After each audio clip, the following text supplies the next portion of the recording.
When does a family or a parent know, Spirit, it's time to get professional help? Because I would imagine these are kids, some of them went through COVID, the Mhm. homeschooling of COVID, the isolation of COVID. These are kids who are in schools where they're mass shooter drills, where they're Mhm. having to be worried about whether some kid is going to come and shoot the school up.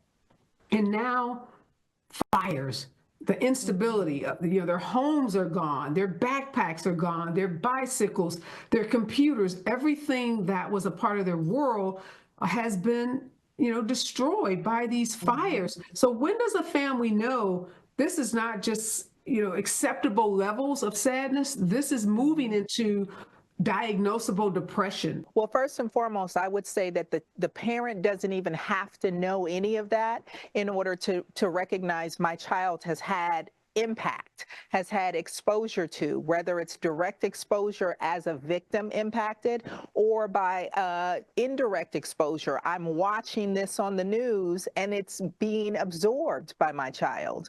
What I tell every single parent is just even outside of experiencing a traumatic event like this, make sure that you are asking your primary care provider for your child, your pediatrician, to do anxiety and depression screeners at minimum every year for those annual checkups. And then secondly, recognize that behaviors are literally just symptoms.